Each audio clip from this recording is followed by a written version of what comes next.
இந்த மியூசியத்துக்கு தான் சென்று வந்திருக்கிறோம். நீங்கள் ஜேர்பாக்கு வந்தால் கட்டாயம் இந்த மியூசியத்துக்கு வாங்கோ. காசு சரியான குறைவு, ஆனால் பாரம்பரியமான விடயங்களை பார்க்கக்கூடிய மாதிரி இருக்குது. கடல், பாலைவனம், 2 நிலங்களும் ஒரு சந்திக்கிற இடம் தான் இந்த இடம்.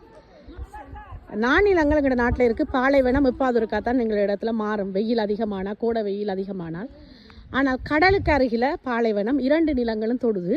அதுக்கு பிறகு மலையும் இருக்குது, வயலும் இருக்குது.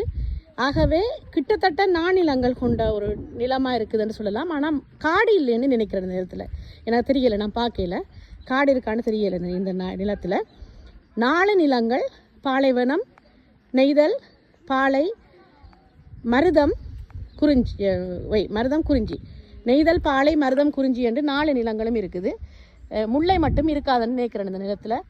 அற்புதமான இடம் கொண்டு காட்டுங்க. நல்ல காத்தோட்டமாக இருக்குது. இந்த கிளைமேட் நல்ல கிளைமேட். கோடை வெயிலுக்கு வந்து அந்த இடத்துல நிற்க மாட்டீங்க. இந்த கிளைமேட் நல்ல கிளைமேட். கட்டாயம் வாங்கும், வந்து நீங்கள் உங்களுடைய வெக்கேஷனை என்ஜாய் பண்ணுங்க.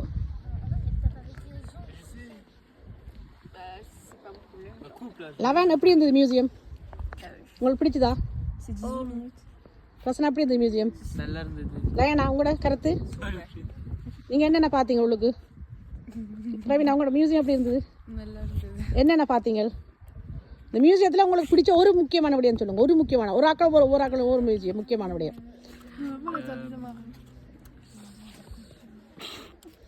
ஒரு முக்கியமான விடயம்.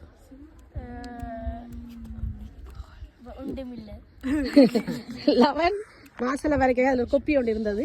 அந்த கொப்பியில் இந்த மியூசியத்தை பார்க்குறதுக்கு நல்லா இருந்ததுன்னு சொல்லி ஃப்ரெஞ்சில் எழுதிட்டு வந்தவர். எனக்கு அந்த கார்ட்டும் தந்தவர், கிஃப்ட் கார்ட், இந்த இது போஸ்டல் கார்ட் மாதிரி 4 கார்ட் தந்திருக்கிறார்.